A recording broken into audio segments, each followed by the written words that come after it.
Karibu mtazamaji wa Fedha na Imani TV.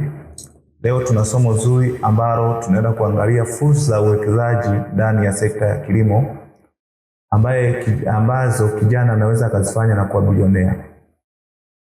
Kilimo ni muhimu duniani kote kwa sababu kinazalisha chakula, na kama mwanadamu hawezi akaishi bila chakula, lazima ule ili upate nguvu za kufanya kazi. Asilimia 26.7 ya pato letu la taifa la Tanzania inatoka kwenye sekta ya kilimo. Asilimia 65 ya wakazi wa Tanzania ya nguvu kazi imeajiriwa ndani ya sekta ya kilimo.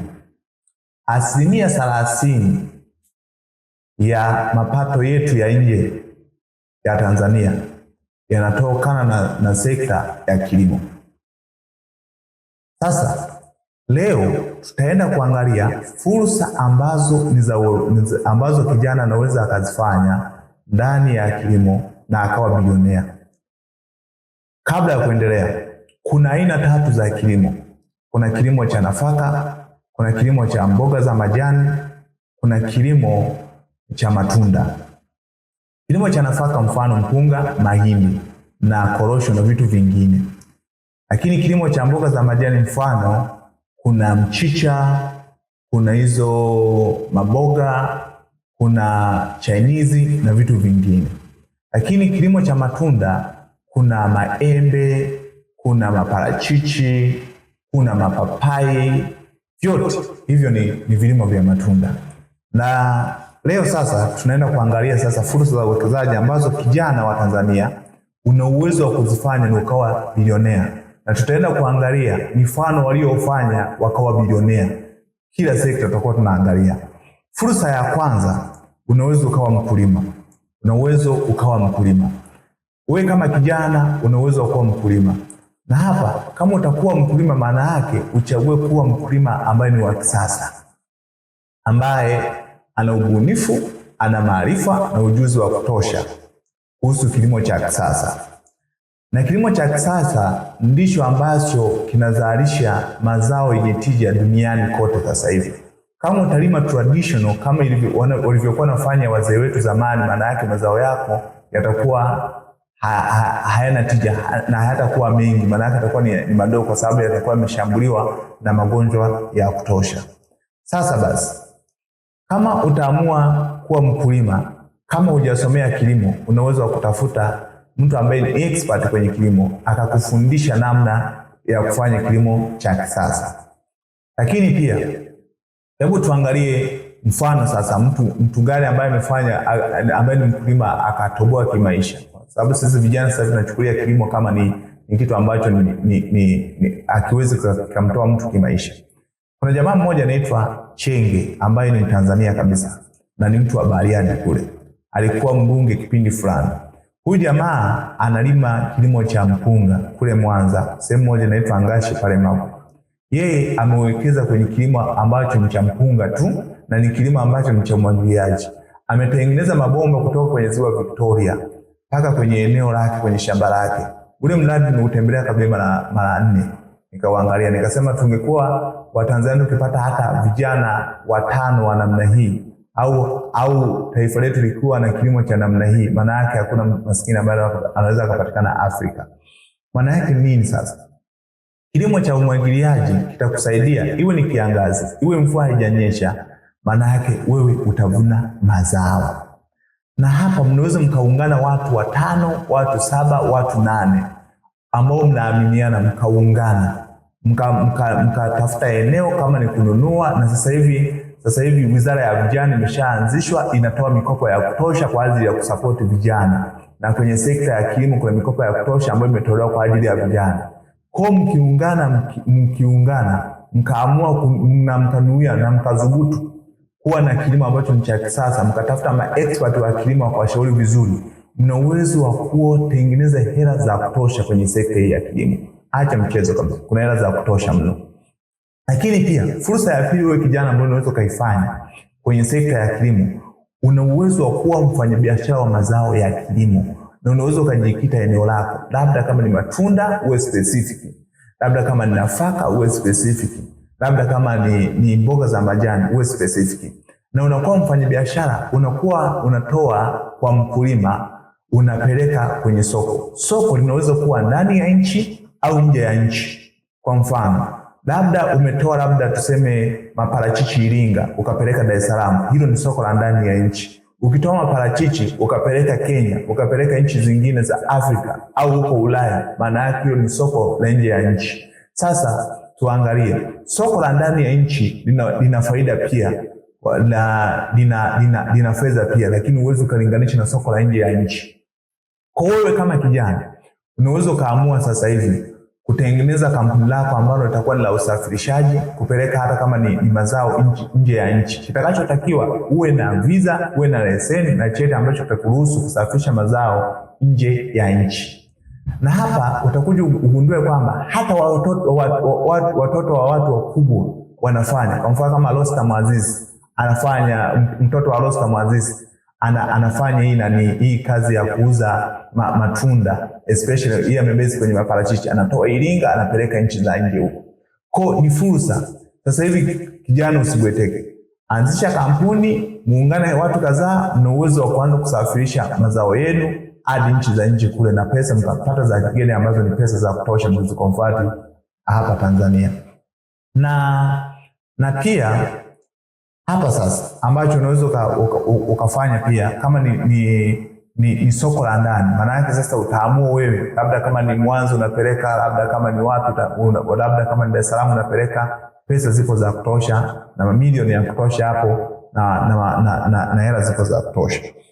Lakini pia fursa ya tatu ambayo unaweza ukaifanya wewe kama kijana ni ujenzi wa maghala ya kisasa kwa ajili ya uhifadhi wa mazao ya kilimo.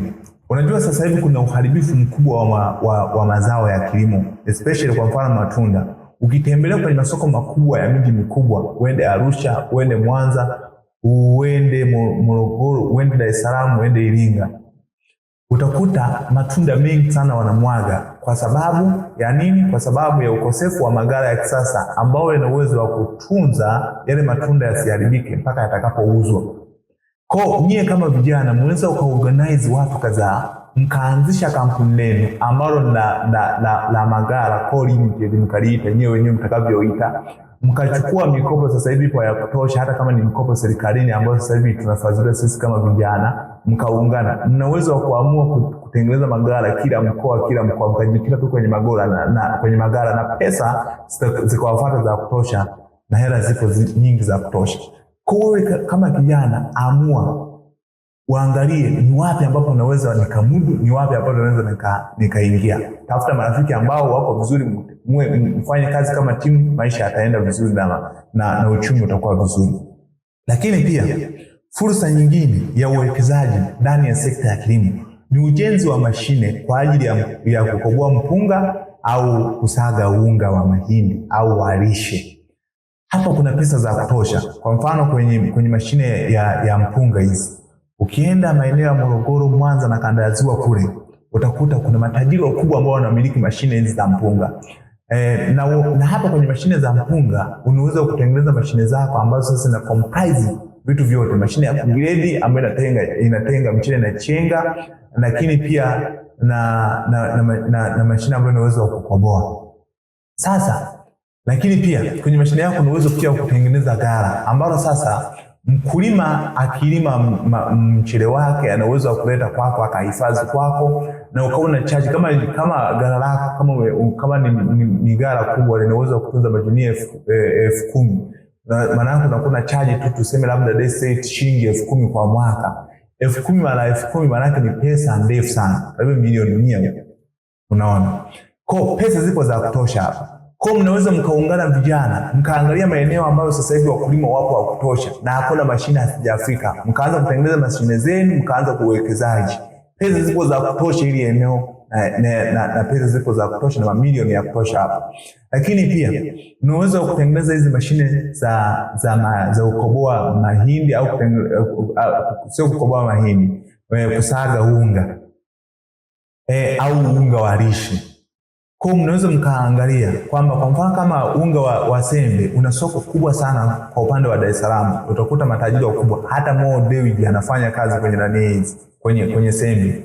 anasambaza huko hata Afrika huko, nchi zingine ambazo tunazijua huko. Anafanya kazi sana kwenye sembe, pia amewekeza kwenye mashine za sembe. Kuna unaweza kaamua ukatengeneza kampuni lako ambayo itakuwa inatengeneza unga wa mahindi au walishe na ukapackage vizuri, ukaingiza kwenye soko. Pesa zipo za kutosha hapa. Na matajiri wengi ambao nimekutana nao Dar es Salaam wapo wa kutosha. Kuna Mamarina, Dasendi wapo wa kutosha. Wana hela za kutosha ili eneo.